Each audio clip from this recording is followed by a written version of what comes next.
बताओ तो आपके लिए सर काट के चढ़ा दे। भगवान बोले ना ना ना, सर ना काट, तो बोले केवल नाक ही काट के चढ़ा दे। हमने नाक काट के चढ़ाई और भगवान ने हमसे कहा देख अब तू हमारा दर्शन कर और हम रोज तेरे साथ में रहेंगे। और एक बात और उन्होंने कही थी, क्या? बोले तू जिसकी तू काट देगा उसको भी हम दिखाई देंगे।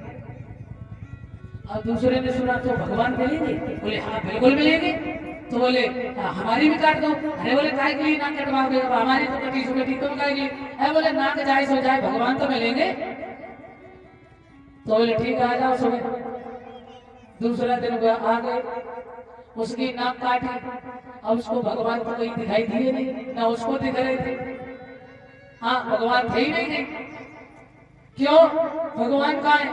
हमको तो दिख नहीं रहे। बोले भगवान तो हमें भी नहीं दिख रहे थे। फिर बोले तुमने हमारी नाक क्यों काट दी? बोले हम अकेले बहुत परेशान थे। हाँ इसलिए हमने एक संख्या बढ़ाई, हम अकेले बहुत परेशान थे।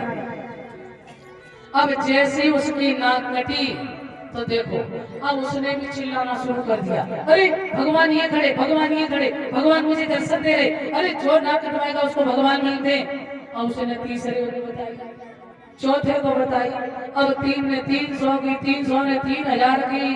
अब तो नकटों का पूरा रेला, हाँ पूरा समूह का समूह चला। लोग कहते हैं ना एक बात, अरे वहां इतने लोग जा रहे हैं तो कोई तो बात होगी। हाँ आजकल जो आडंबर चल रहा है ना, सच ही कहा है, एक पल जो जिए नहीं इंसान की तरह, एक पल जो जिए नहीं इंसान की तरह, और वो पूज रहे हैं आजकल भगवान की तरह। मेहरबानी मीडिया की, मेहरबानी मीडिया की रुपयों की वजह से और दुनिया में छा गए हैं तूफान की तरह। फूलों की तरह खिलते मिलते नहीं है संत। संत कहाँ है? फूलों की तरह खिलते मिलते नहीं है संत, और टीवी के खुलते खुलते दुकान की तरह। ध्यान देना, उपदेश दे रहे हैं औरों को शांति का, और आपस में लड़ रहे हैं पहलवान की तरह। दूसरों को ज्ञान और खुद ही अंधेरे। राजेश त्याग हरि को धनियों के हाथ में, और साधु भी बिक रहे हैं सामान की तरह। एक किसी साहसी व्यक्ति ने आकर के देखा, उसने कहा भैया, बोले हाँ, कोई बोले नहीं रहा था, सब कटाए जा रहे नाक अपनी अपनी सब। असली बात किसी को पता नहीं। एक साहसी व्यक्ति आया उसी भीड़ में से, उसने कहा भैया सही सही बात बताओ क्या है, क्या तुम्हें भगवान दिख रहे हैं सच में? तो कहने लगा ना, है? बोले भगवान हमें नहीं दिख रहे, हमारी तो झगड़े में कट गई थी और हम अकेले परिश्रम से हमने कहा और बना लिया अपने जैसे। ये है लकीर के फकीर, ये कहते हैं ना भीड़ हमेशा भाड़ में ले जाती है। कभी भी भीड़ के चक्कर में मत पड़ना, और जहाँ ज्यादा भीड़ मिले तो समझ लेना पक्का यहाँ कोई है ही नहीं। भगवान जहाँ होंगे वहां आपको जो दशा नहीं मिलेगी।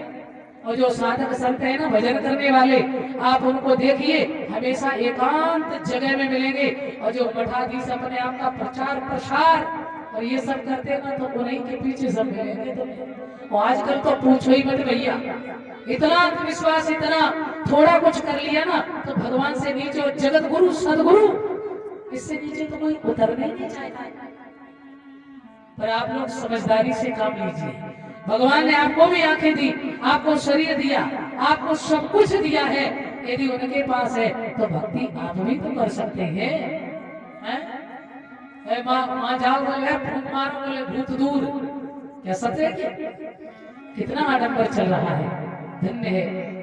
मैं तो ये चाहेंगे कि इतना अंधविश्वास, इस अंधविश्वास में इतने मत पगला। बोल गोविंद भगवान की। श्री सुखदेव जी कहते हैं राजन, तो आज तक बिना माता पिता के कोई नहीं आया, चाहे मेरे भगवान हो, चाहे अध्यात्म सृष्टि हो, चाहे भौतिक सृष्टि हो, बिना माता पिता के किसी का जन्म नहीं हुआ। दशरथ के द्वारा तीनों माताएं गर्भवती हुई, कौशल्या के कई सुमित्रा, और समय आने पर तीनों माताओं ने सुंदर सुंदर बालकों को जन्म दिया है। आज अयोध्या में आनंद की वृष्टि हो रही है, चारों तरफ आनंद उमड़ रहा है। आइए हम लोग भी आनंद लेंगे, बोले भाव से। और मैया हो, आपको भगवान का जन्म है, खूब बधाई डालो, आनंद लें। वो राजा दशरथ जी के द्वार नौबत बाजी रही, राजा दशरथ जी के द्वार नौबत बाजी रही, राजा।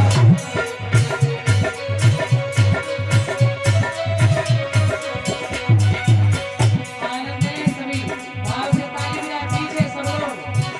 भगवान श्री राम का अयोध्या में जब जन्म हुआ है तो मानो ब्रह्मानंद उमड़ पड़े हों।